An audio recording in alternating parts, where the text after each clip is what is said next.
Customer Research Methods. Hi, I'm Brian Pombo. Welcome back to Brian J. Pombo Live.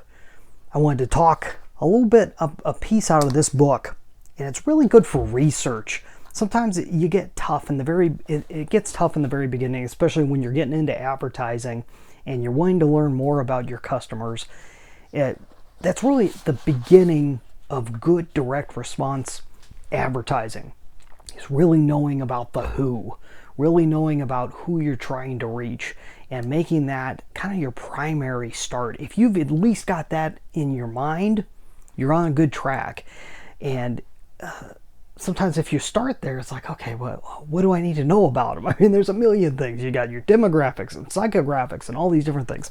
Well, this is a great checklist from Dan Kennedy's book, The Ultimate Sales Letter. I think this checklist is in a couple other formats floating around out there also.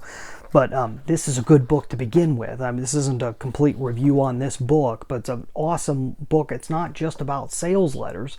It's about communicating a thorough message when you're trying to sell something to anyone in any way, especially online, where you have actually sales letters printed on pages on websites. You've got video sales letters in a sense. You have audio coming through in podcasts and other formats. There's a million ways to be able to sell people now, more so than ever before.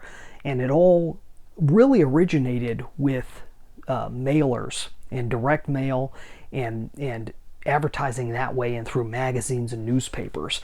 And so it's moved to today, but at the same time, the same things are true. And so when we're looking to find out more about potential customers, we're wanting to do research and really find out what they're all about so that we can communicate properly to them and be able to speak their language, then this is a great way of go about doing that. This is from chapter 1, and it's the first step in his process of creating a good sales letter and specifically a good sales message.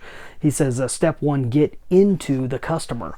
And he has this list. It's called the 10 Smart Market Diagnosis and Profiling Questions.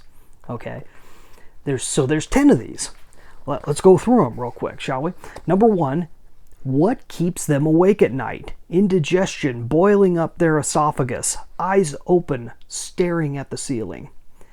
And what keeps them awake at night is all bolded. It's what really has your customer on edge. You got to at least know that, whether it has anything to do with your product or not.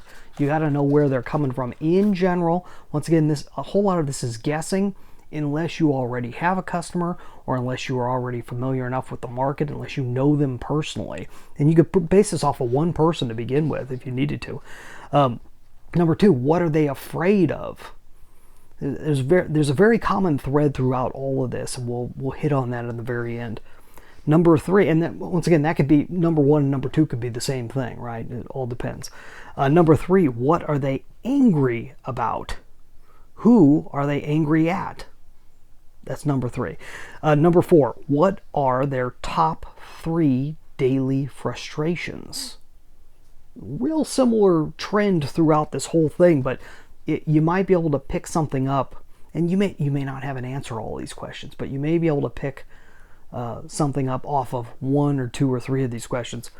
Number 5, what trends are occurring and will occur in their businesses or lives? Number 6, what do they secretly, ardently desire most?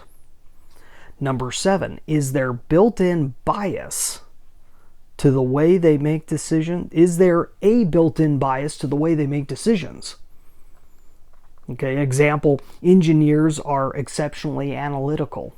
So that's kind of their bias, is on a very heavy analytical side. So is that true of your market also? Number 8, do they have their own language?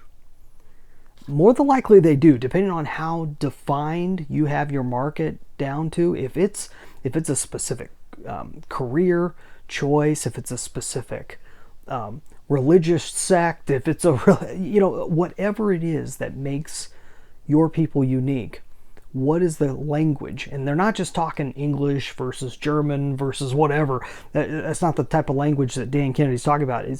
Do they have certain terminology and everything else that other people may not even understand if you brought it up?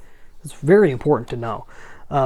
Number 9, who else is selling something similar to their product and how? So to your product, is someone selling something similar and how are they doing it?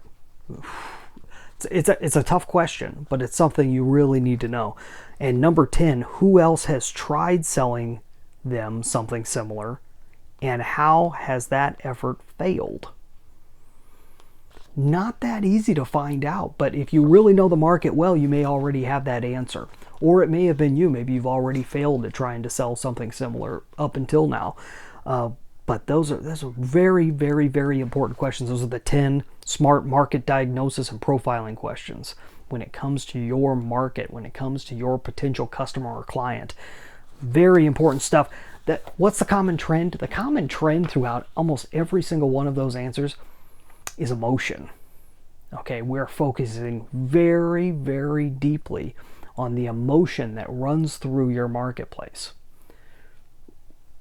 What are they feeling? What are they angry about? What gets them going? What are they excited about? These are all emotional ideas. And emotions, we are not our emotions as people. But quite often we let our emotions drive us. And especially when it comes to purchasing, when it comes to separating from our money, a whole lot of that is an emotional process in most cases. It was one of those things I fought a lot when I first started getting into the marketing arena. They kept saying that. I'm like, yeah, but it shouldn't be that way. People should be more logical about this type of thing. And I'm more logical. Why can't everyone be more logical? And you can't get caught up with the way things should be.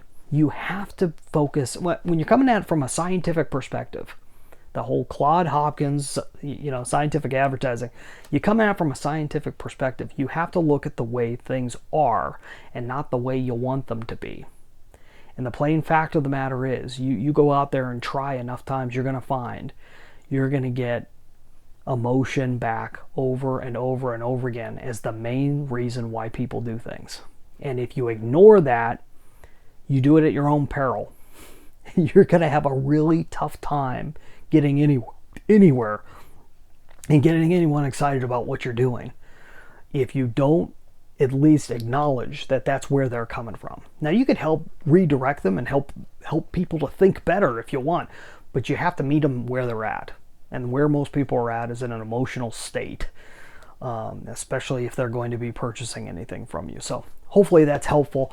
Like I said, great book.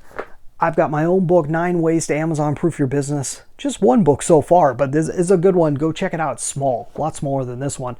It's a quick read. 9 Ways to Amazon Proof Your Business. You can get a free copy at AmazonProofBook.com. Go there right now for a free copy, AmazonProofBook.com. We'll be back here tomorrow. In the meantime, get out there and let the magic happen.